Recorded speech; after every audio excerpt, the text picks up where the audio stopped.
We're moving on to day 33 of the solo house flipping series, and we are on our way to the job, and we are going to get in this upstairs bathroom and start getting these walls closed in with our new drywall. If you remember, there used to be an existing linen closet here, and it went out pretty far, which made a narrow walking space between it and the bathroom vanity. So I decided to push that wall back, which opens up that walk area. And this is what it looks like when it's all done. And now I need to get on my metal corner bead. And this is a closer look at it. And I like to fasten it with these drywall nails.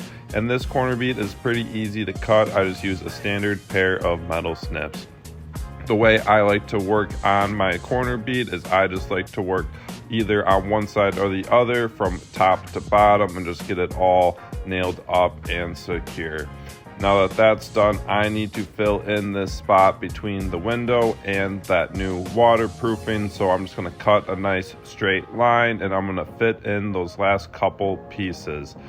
Now that that's done, I am going to put on this drywall that is going to be behind that bathroom vanity, and it is just a little bit more time consuming because I need to cut out my holes for that drain and also the 3 water lines. I'm not trying to do too good of a job here because I do plan on putting a shiplap paneling on this wall as a little accent feature to help this bathroom stand out. But I still want to get this nice and closed up and have a nice surface to fasten that to. And this is what it looks like when we have all of our drywall in here and we are ready to start taping and mudding it. It's a pretty nice morning out today, so I want to take care of a little lawn and yard work. I actually have not mowed this lawn in probably 5 to 6 weeks. We have been going through a drought in our area, so I haven't had to mow it.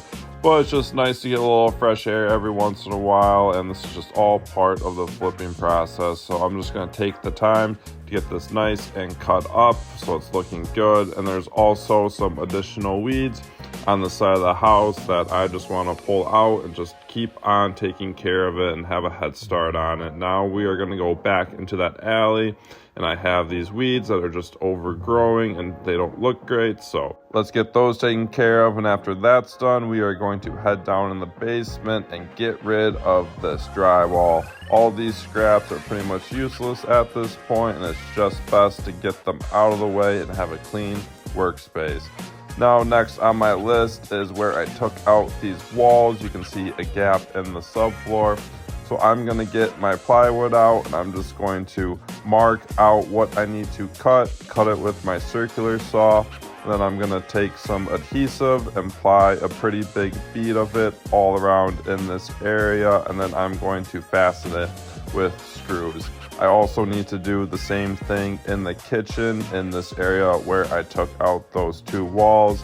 You can see that on day 1 is the area where I took out these walls to have a better picture of what was here.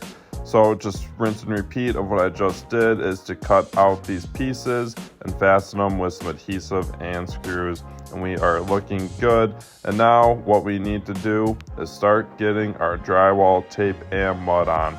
So as I always like to do is I'm just going to mix it up and cut it with just a little bit of water. And I'm going to use this fiber mesh tape for my joints. So I'm going to just start getting on that tape and also that first coat of mud. It's definitely not my favorite thing to do, but it's just part of the process, and this is actually a very important step to get done, to get this first coat on, because once I get all of these walls taped and mudded and sanded, I can finally start to put this place back together. I can get that drywall sealed up and I can get my new paint on, and now I'm off to the races in the flip project. Drywall finishing is definitely tricky when it comes to taping and mudding. For the new drywall, it's usually pretty simple of taping and mudding those seams, but it becomes much more difficult when you are trying to feather in your new drywall mud from new drywall to the old drywall. It just takes a lot more coats of mud, and you have to build up that gap between those 2 pieces. After I get my first coat of drywall on in the kitchen, I am going to head downstairs to my new bathroom, and I'm going to do the same thing of getting that fibro mesh tape on and just getting that first coat of drywall mud. I'm going to have a lot of drywall finishing in my future. And that is going to be a wrap for day 33 because I have a 4-day weekend planned for a buddy's bachelor trip. We are going to go fishing and camping, which we had a great time. And Django was anxiously awaiting my arrival home with his best friend, Mr. Cow.